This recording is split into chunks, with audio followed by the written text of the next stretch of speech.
अथ अर्गलास्तोत्रम्। अस्य श्री अर्गलास्तोत्रमन्त्रस्य विष्णुरऋषिः अनुष्टुप्छन्दः। श्रीमहालक्ष्मीर्देवता श्रीजगदम्बा प्रीतये जपे विनियोगः। ॐ नमश्चण्डिकायै। ॐ मार्कण्डेय उवाच जयन्ती मङ्गलाकाली भद्रकाली कपालिनी दुर्गा क्षमा शिवा धात्री स्वाहा स्वधा नमोऽस्तु ते। मधुकैटभविद्रा विविधातृवरदे नमः। रूपम् देहि जयम् देहि यशो देहि द्विषो जहि महिषासुरनिर्णाशो विधातृवरदे नमः। रूपम् देहि जयम् देहि यशो देहि द्विषो जहि वन्दिताङ्घ्रियुगे देवि सर्वसौभाग्यदायिनी। रूपम् देहि जयम् देहि यशो देहि द्विषो जहि रक्तबीजवधे देवि चण्डमुण्डविनाशिनी। रूपम् देहि जयम् देहि यशो देहि द्विषो जहि अचिन्त्यरूपचरिते सर्वशत्रुविनाशिनी। रूपम् देहि जयम् देहि यशो देहि द्विषो जहि नतेभ्यः सर्वदा भक्त्या चण्डिके दुरितापहे। रूपम् देहि जयम् देहि यशो देहि द्विषो जहि स्तुवद्भ्यो भक्तिपूर्वम् त्वाम् चण्डिके व्याधिनाशिनी।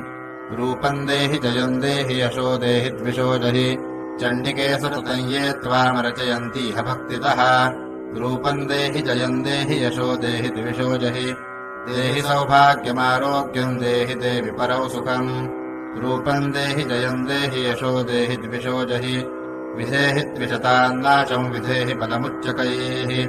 रूपम् देहि जयम् देहि यशो देहि द्विषो जहि विधेहि देवि कल्याणम् विधेहि परमाश्रियम्।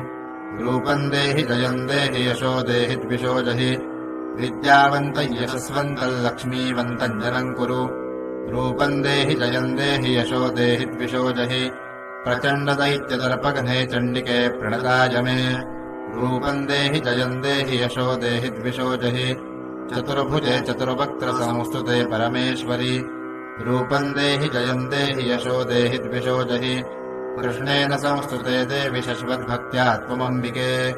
रूपम् देहि जयम् देहि यशो देहि द्विषो जहि हिमाचलसुतानाथ संस्तुते परमेश्वरि। रूपम् देहि जयम् देहि यशो देहि द्विषो जहि सुरासुरशिरोरत्ननिहृष्टचरणेऽम्बिके। रूपम् देहि जयम् देहि यशो देहि द्विषो जहि इन्द्राणीपतिसदभाव पूजिते परमेश्वरि। रूपम् देहि जयम् देहि यशो देहि द्विषो जहि देवि भक्तजनोद्दामदत्तानन्दोदयेऽम्बिके। रूपम् देहि जयम् देहि यशो देहि द्विषो जहि पुत्रान् देहि धनम् देहि सर्वकामांश्च देहि मे। रूपम् देहि जयम् देहि यशो देहि द्विषो जहि पत्नीम् मनोरमाम् देहि मनोवृत्तानुसारिणीम् तारिणीम् दुर्गसंसारो सागरस्य कुलोद्भवाम्। इदम् स्तोत्रम् पठित्वा तु महास्तोत्रम् पठेन्नरः स तु सप्तशतीसङ्ख्यावरमाप्नोति सम्पदाम्। मार्कण्डेयपुराणे अर्गलास्तोत्रम्।